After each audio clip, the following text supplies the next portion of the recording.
Chers amis, je ne suis malheureusement pas présent à Porto Alegre, mais j'y suis d'une manière indirecte et je remercie beaucoup M. Soler qui a repris après moi la direction de la commission informatique du congrès de la SIEPM.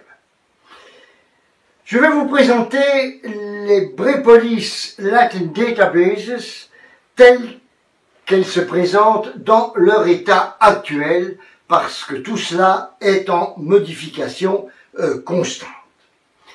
Il y a tout d'abord les bases de données textuelles. Vous avez la Library of Latin Text sous la forme A, sous la forme B. Vous avez l'Aristoteles Latinus Database. Vous avez les Monumenta Germaniae Historica.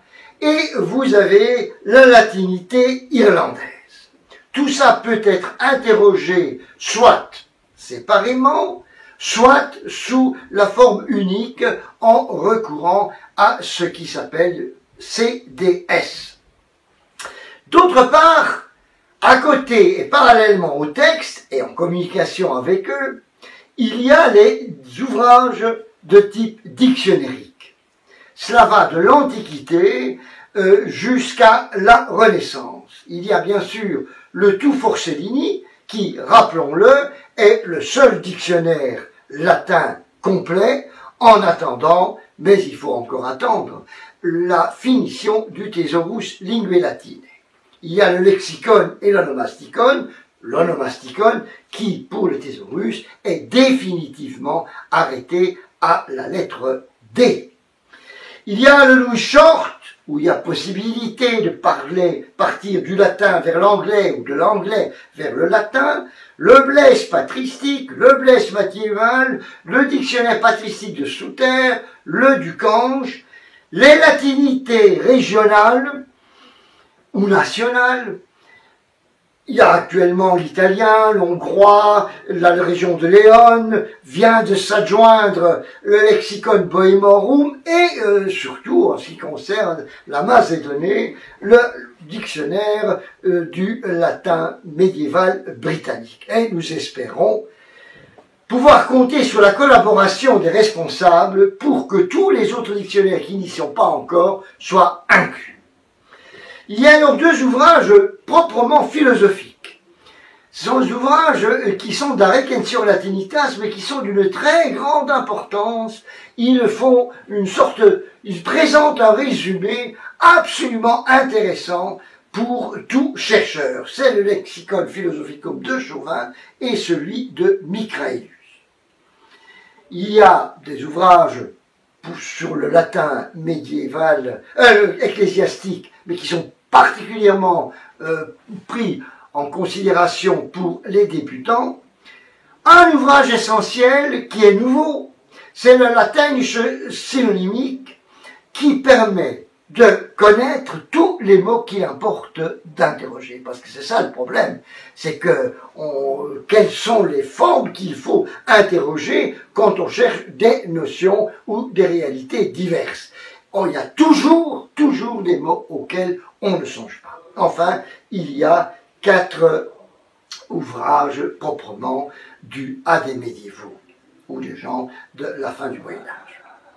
À côté de ça, il y a des ouvrages bibliographiques, des encyclopédies qui permettent de connaître, d'avoir des informations, de connaître des détails sur ce que l'on a trouvé ou ce que l'on cherche. La nouveauté cette année, c'est l'année philologique, grande nouveauté qui est actuellement tout à fait insérée dans ce milieu. Mais vous avez des tas d'autres choses comme le dictionnaire d'histoire et de géographie ecclésiastique, Europa Sacra, tout le lexicon des Mittelalters et d'autres, vous avez la liste. Tous ces instruments sont en connexion les uns avec les autres. Vous voyez, la flèche qui va des bases de données textuelles vers les dictionnaires et vice-versa, on passe de l'un à l'autre et de l'autre à l'un, et d'autre part, les outils d'information que l'on peut également interroger. On peut aller toujours des bases de données lexicales ou dictionnaires vers ces ouvrages-là. Qu'est-ce que ça représente au niveau quantité si je prends l'ensemble des bases de données textuelles? Eh bien, c'est un ensemble de 152 420 000 formes. Et chaque année, il y a de l'ordre de 5 millions de formes nouvelles.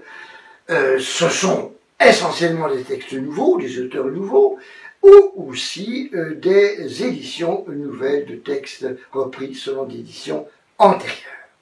Vous voyez ce que représente chacune des bases de données. Ce qui est intéressant, c'est de voir que représente le Moyen-Âge dans cet ensemble. Et quand je dis Moyen-Âge, je vais de la mort de Bède le Vénérable jusqu'à 1500.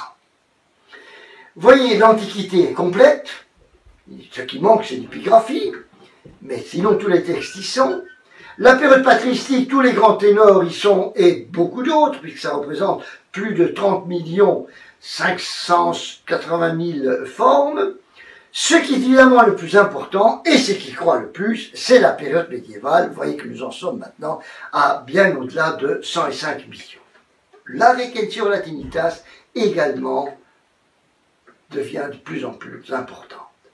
J'ai pris quelques noms, puisque nous sommes dans un congrès qui a le Moyen-Âge comme centre. J'ai pris quelques noms, Adhébar de Chavannes, Alexandre d'Alès, Henri de Gand, comme il y a par ailleurs Henri Bête, Raban-Maur, Hugues de Saint-Victor, Justin Soucy, pour prendre quelqu'un de la Renaissance, Pierre d'Alverne, Thomas d'Aquin qui y était, mais qui y est avec de nouveaux textes ou de nouvelles éditions, tout comme d'ailleurs le corpus du pseudo-Thomas. J'ai repris aussi Wycliffe, mais il y en a bien d'autres qu'il faudrait mentionner. Nouveauté importante, la nouvelle édition de l'Aristoteles Latinus Database. On est maintenant à 2,3 millions de mots et 110 œuvres différentes. J'ai noté notamment la Guillaume de Moubé qui était déjà précédemment, mais il y a de nouveaux textes, de nouvelles traductions. Ceux qui utilisent nos bases de données connaissent l'écran d'accueil où il y a lieu de choisir ce que l'on veut, interroger uniquement des mots, des séquences de mots ou choisir des comparaisons entre différents éléments. Je mets en avance évidemment ces comparaisons. Les périodes, 4 périodes. Les auteurs, tous les auteurs. Les œuvres, les siècles. On va donc pouvoir choisir ou comparer les choses les unes avec les autres. Quant au texte lui-même, on peut interroger par simple mot, par séquence de mots, dans un ordre fixe ou bien sans ordre fixe. J'attire l'attention que chaque fois qu'il y a un instrument où il y a autre chose que du latin, de l'anglais, par exemple le Forcellini, qui a beaucoup de langues européennes, l'italien, le français, l'espagnol, l'allemand, on peut interroger à partir de ces langues vers le latin ou vice-versa. En ce qui concerne les expressions, j'attire l'attention sur le fait que l'on peut interroger les expressions telles qu'on les met, telles qu'on a décidé de les soumettre, mais il y a aussi quelque chose de nouveau, ce que nous appelons les similar expressions, et c'est le dispositif appelé Similarity Search. De quoi s'agit-il? Il s'agit de retrouver des réponses qui sont un peu différentes par rapport aux mots que l'on a donnés. Prenons cette phrase qui est devenue un dicton populaire, errare humanum est. Eh bien, malgré l'étendue de cette base de données, sa diversité, il n'y a jamais tel quel errare humanum est. Il n'y a pas non plus errare enim humanum est. Donc errare humanum est, résultat 0. Avec la Similarity Search, je peux retrouver effectivement que humanum fuit errare et quelques expressions error est humana, manus. Il y a donc quelques résultats, pas beaucoup, ce qui nous donne aussi à penser la statistique, méfiez-vous, la statistique, elle est intéressante, mais elle ne dit pas tout ce qu'on pourrait croire. Il y a des choses qui sont attestées une seule fois et qui sont d'une importance capitale, tellement capitale qu'elle était dans la tête de la plupart des gens. Parmi les moyens d'interrogation, nos bases de données comportent aussi une table of contents. On peut par là trouver directement un auteur, une œuvre que l'on désire situer, où on veut avoir le sermon X, page une telle, ligne une telle, paragraphe d'un auteur. Les auteurs sont là, comme vous voyez, dans la... Enfin, vous pouvez le deviner, si vous voulez près de moi, vous le verrez plus clairement. Les auteurs dans l'ordre alphabétique, vous choisissez, de là vous allez vers l'œuvre, et vous pouvez à partir de là obtenir des informations et des outils nouveaux, comme par exemple une expression, une concordance des expressions, où toutes les formes qui suivent l'entrée principale se trouvent dans un ordre strictement alphabétique. Il y avait, publié il y a X années, le Thesaurus Formarum Totius Latinitatis, qui offrait beaucoup de possibilités, qui donnait beaucoup d'informations statistiques, de comparaisons de textes. Tout cela est maintenant inséré dans la Cross Database Search Tool, où vous voyez que l'on peut choisir la base de données que l'on retient, les auteurs, les périodes, les œuvres, les siècles ou les mots, et comparer tout ça l'un avec l'autre. Vous voyez, les flèches vont dans toutes les directions. Et ce type d'étude est évidemment d'une importance absolument capitale. Ainsi, par exemple,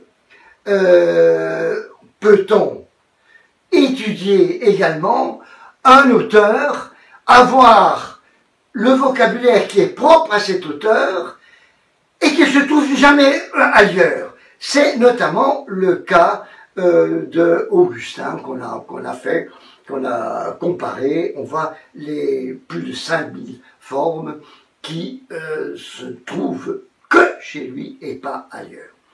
Une chose que je précise, c'est qu'il y a également dans tout l'ensemble des possibilités le fait d'utiliser des graphies virtuelles, donc des graphies normalisées virtuelles, tout comme des lemmes virtuelles, tout comme aussi de faire des études statistiques, de voir des schémas en ce qui concerne la longueur des mots chez un Augustin, la richesse du vocabulaire et des choses de ce genre. C'est l'exemple que je viens de citer pour Augustin et les autres. Vous voyez ici la liste des plus de 5000 formes que l'on ne trouve que chez Augustin et nulle part ailleurs. Et à partir de là, on peut également s'offrir les concordances que l'on désire. Donc, la comparaison, elles sont multiples et c'est sans fin. Une fois qu'on plonge là-dedans, jamais on a fini de chercher et d'approfondir sa recherche.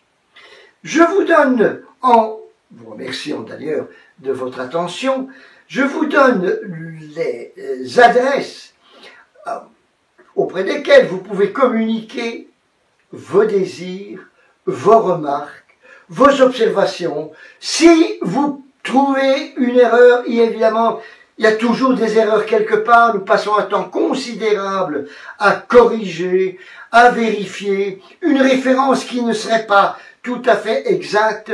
Nous sommes à votre écoute et nous en tenons compte.